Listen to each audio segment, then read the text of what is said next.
When you're building emergency survival shelters, you want to make them small, just what you can get in. It's all layered like shingles. Like I say, I do this a lot. Okay. This will act just like goose down. Now look at how good this is. Tonight I'm going to try to get mine set up in the trees. That big grizzly hanging around. Feel nice and safe up there. This is going to be great. It's bedtime.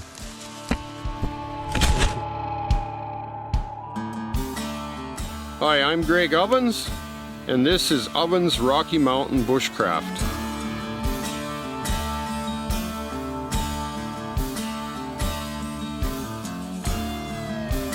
There we go. Oh.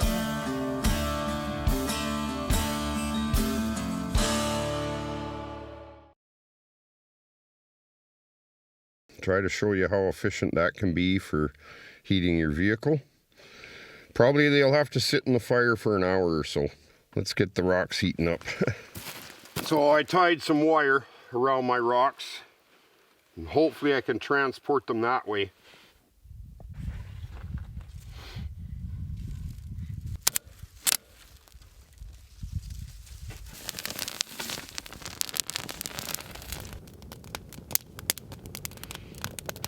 Metal box, and I'm gonna put my rocks here.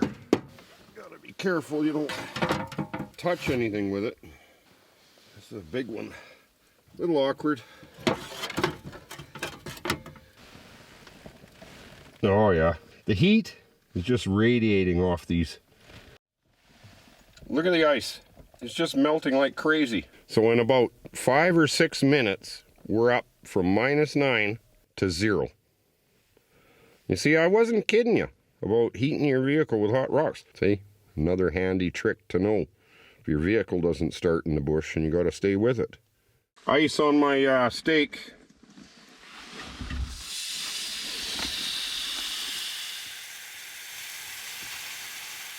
So I can sit here in warmth and cook my breakfast on the rocks. And it's gone from -9 to +10 in about half an hour. So 20 degrees in half an hour. The ice was off the windows within like minutes. It was unbelievable. My steak is done too. A couple of big hot rocks, an hour in the fire. You can keep your vehicle warm all night. Like these rocks will stay warm for hours. And I cooked my steak.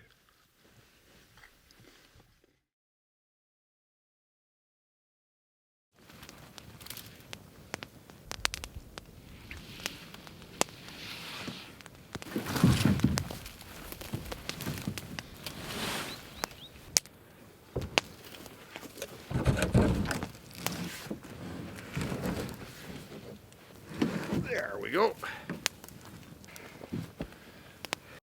Okay, we're set for the night. Got the fire. The boat, if it rains, will be perfectly fine.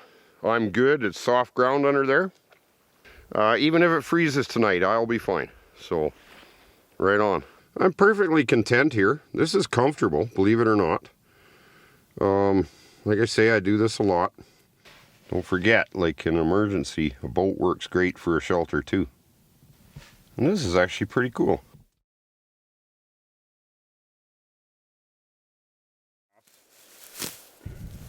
I'm going to collect a bunch of this.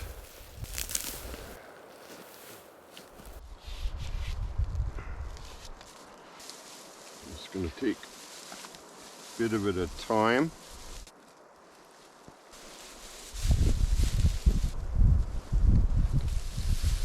And then just keep making more bundles. I'm just going to tie them together like that. And I even had some, I even got grass left over, which I'll just lie on. But what I want to do is clean as many away as I can. Put a nice platform of rocks.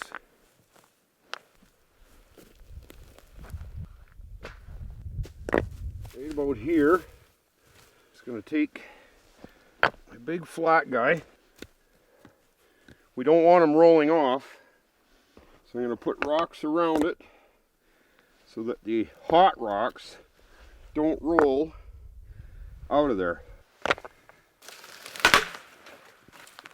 Probably have to put a brace in the middle, or it could break.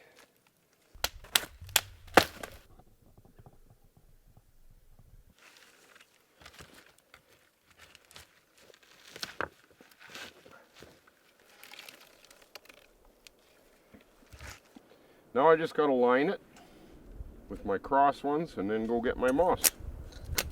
And I'll be styling tonight.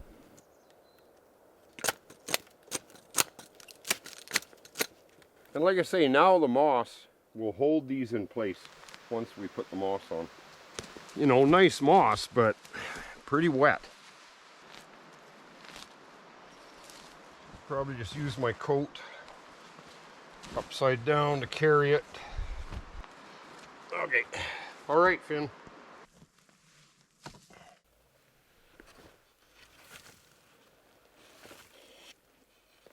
And just put some of the dry grass on top.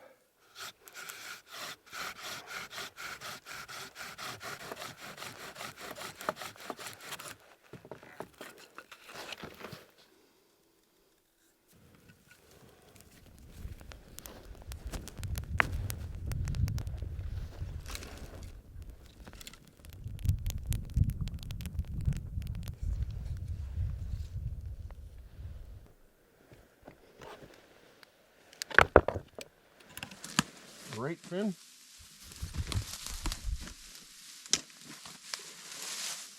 Just put it there till I get in place.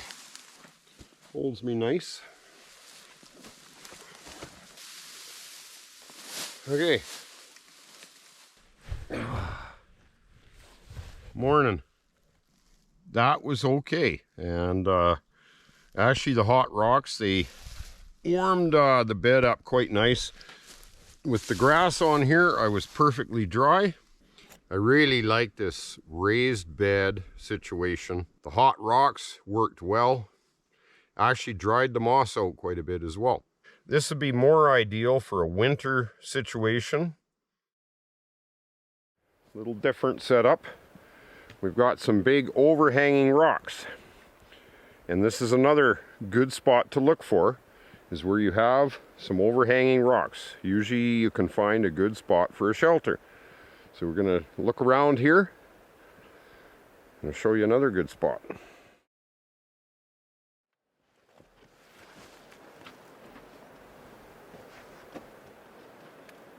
Now look at how good this is. Big overhang. And the ground is soft here. It's kind of like flour. The dirt here under this. This is like a very soft shale. This is what I call a perfect spot. This is even better than under the tree because I'm protected from the wind, from the rocks, and I got a big cove to get in. I can have my fire right here, and there is firewood around. This is ideal, absolutely ideal for an overnight shelter in an emergency without having to build a shelter. And sometimes if you're injured, you won't be able to build a shelter anyway. But if you got a lighter, you should be able to start a fire.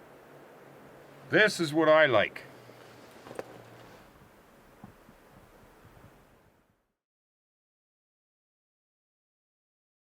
Let's just say that you're in a situation where you either can't have a fire, well, can't start a fire, whatever, and your moss is soaking wet. You can make a beautiful mattress with garbage bags, even if your moss is wet.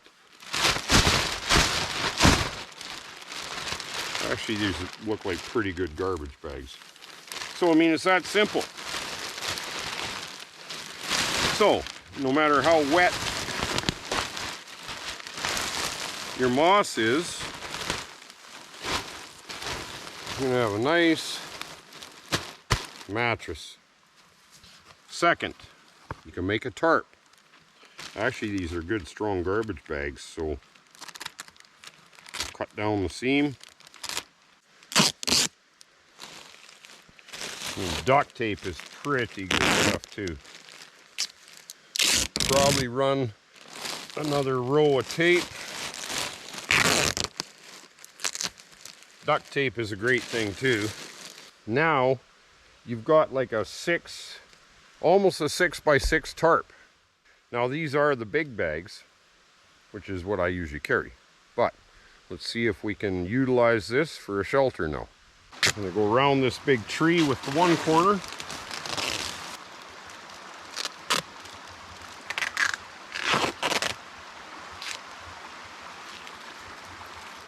Okay, pull it fairly tight. Push it in the ground. If you can pound it, better. I can run tape from here to another tree to support it if it gets windy. So small little shelter, but it's like 6 by almost 6, I would say. Just out of 2 garbage bags, 2 large garbage bags. There you go. Nice tarp. So now I've got a spot that's plenty adequate for me to stretch out, sleep. If it's raining, I'm fine. As long as we don't get a windstorm. So I would suggest you'd want to take more time if you're spending the night to secure it better. That's how easy it can be though. Usnea, also known as old man's beard. It comes in this kind of greenish brown. What I want to do in this video is make a survival blanket with it. If you're pressed for time, you can take piles of it like this and put over yourself all the way up and down, or braid it with 3 strands into something that looks like this. But it will cover from my toes right up to my neck. We're going to want to twist it fairly tight like this when we braid it. I've got 3 ready to braid. So we've got those tied together. We're just going to braid it like a ponytail. You have to be fairly gentle with it because you can tear it.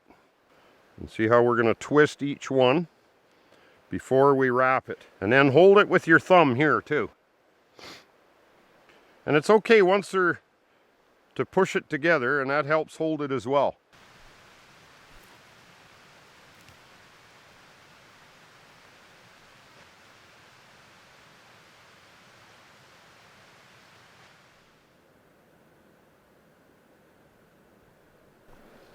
So what I'm going to do now is hang this up across a couple of my teepee poles so that I can keep each strand separate. I tied the ends together with dog bane, but now string it up so I can get my strands where they're supposed to go, and every 4 inches tie them together. All tied together. Nice. Weighs about 4 pounds probably. I'm perfectly happy with it, and it's going to do just fine.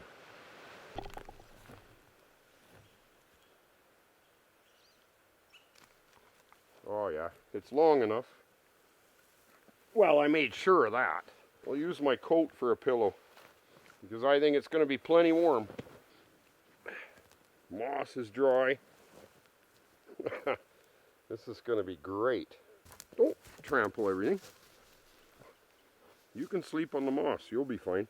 Well, I'm having a little trouble sleeping, but that's just because I'm thinking about stuff. But this blanket is warm. I'm not even kidding. So, oh, I'm pretty happy with it.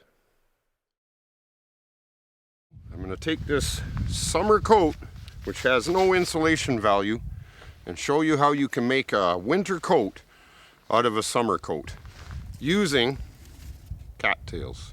So there's some cattails all through this swamp here. We're going to collect a bunch of those first off.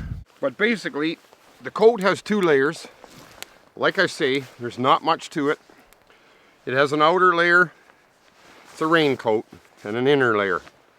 So basically I'm going to take my knife, make an incision in the top big enough for my hand, so when I'm pulling the seeds out, or I can get my hand down in there and scrape them.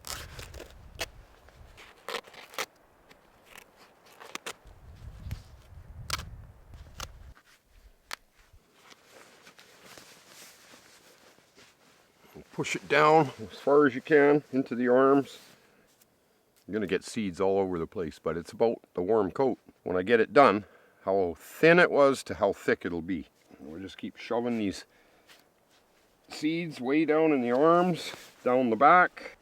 If you're trying to keep warm in a survival situation, just stuff it all the way. But I actually had to make 2 incisions, one at each arm and the back, because they're separate. Just got to fill the rest of the coat. Hopefully I can get it on, but this is going to insulate me. Okay, we got the coat filled. Now she's all puffy. Can tell the difference.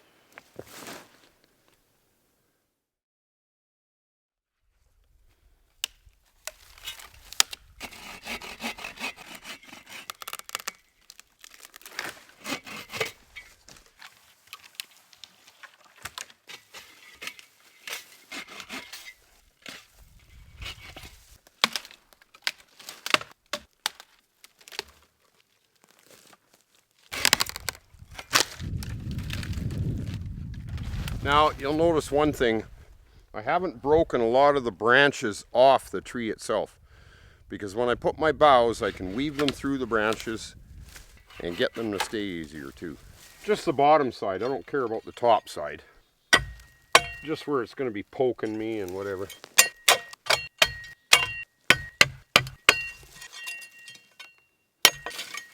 Make a nice spot for a bed, even though I got no bedding.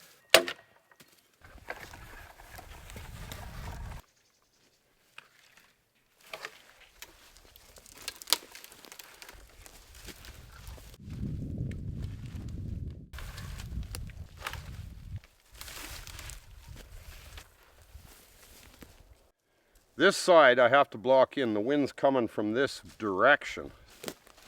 And even if it rains, I don't think this thing will leak. It's going to be good.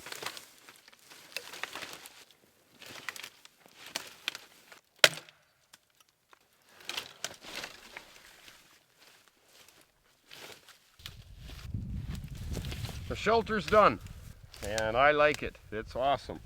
I'm thinking about 5 hours to put this all together. But if 5 hours is going to save your life, keep you from getting hypothermia, I think 5 hour investment's not bad.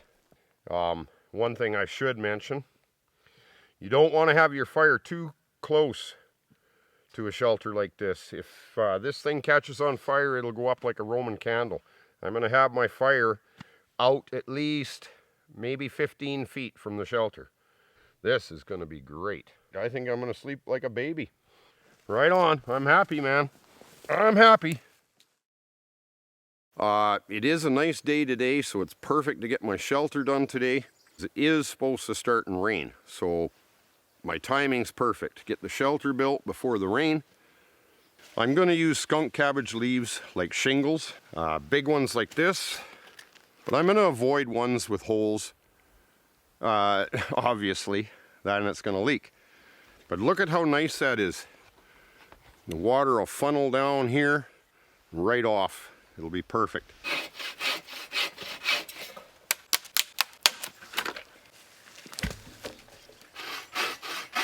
Now let's dig it down.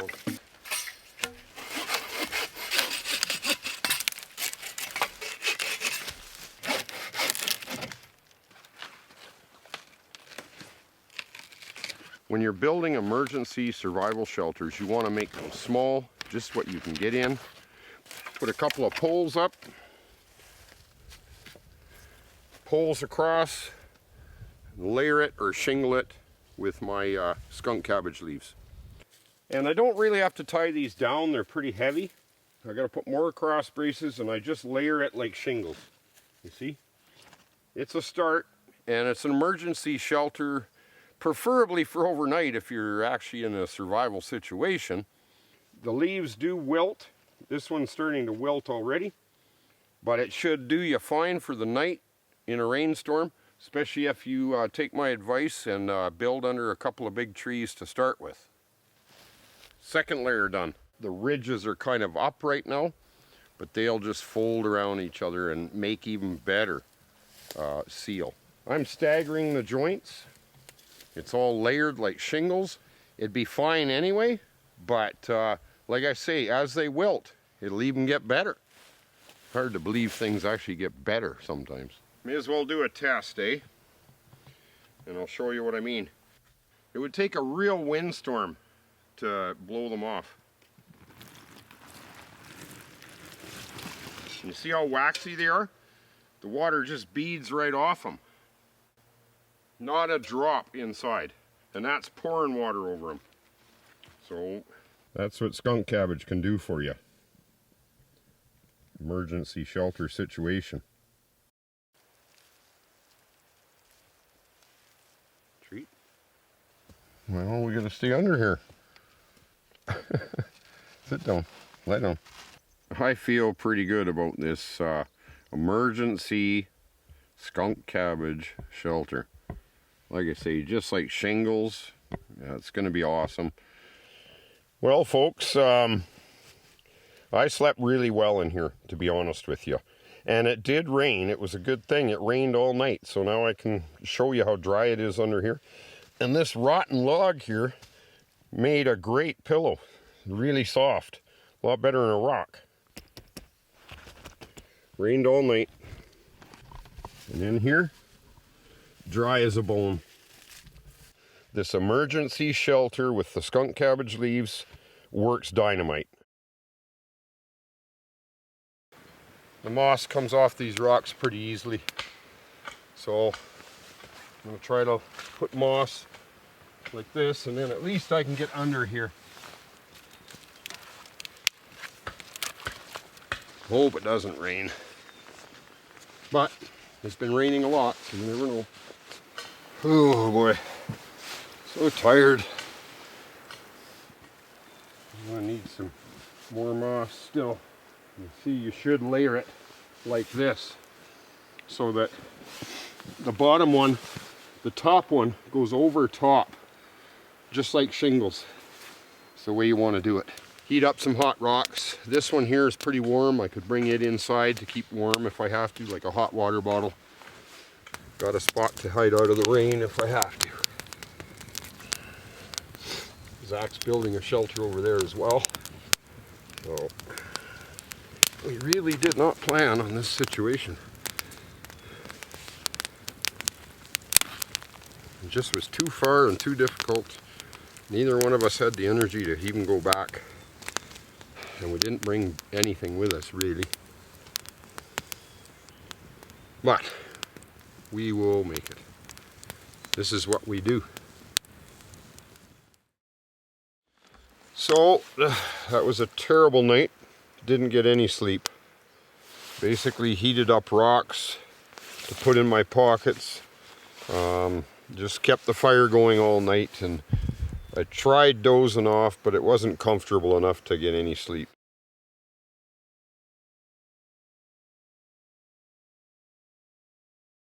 Here? On your main. Okay. You should nip all those branches off. You want the hatchet?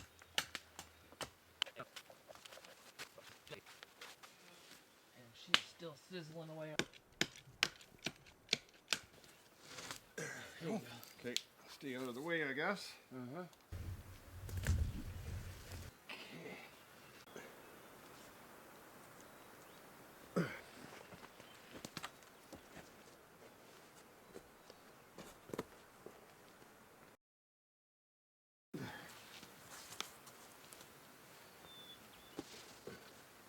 Come on, foot.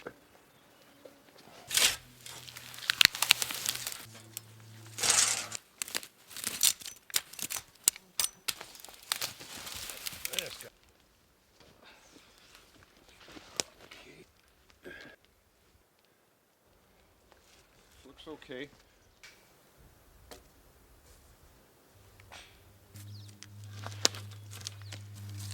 Get those trees out of my way.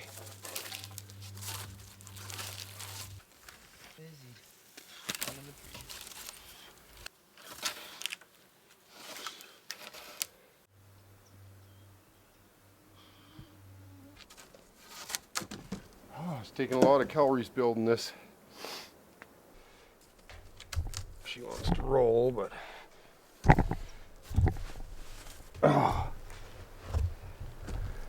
this Just running out of energy. It's getting tough.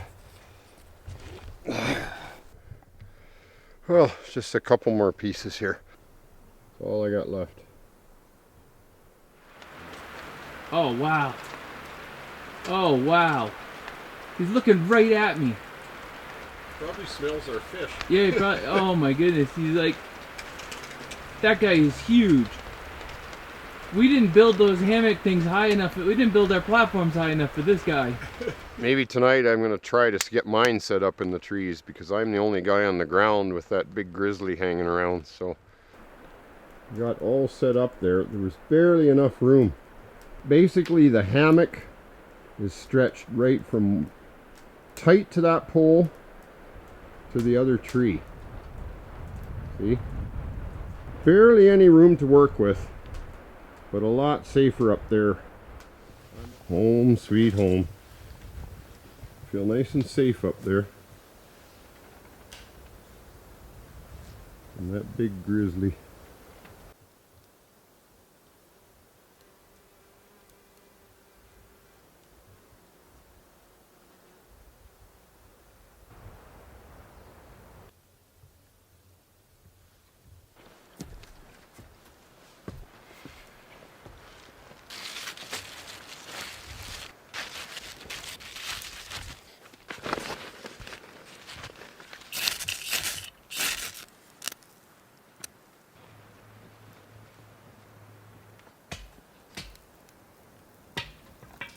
There, that's better.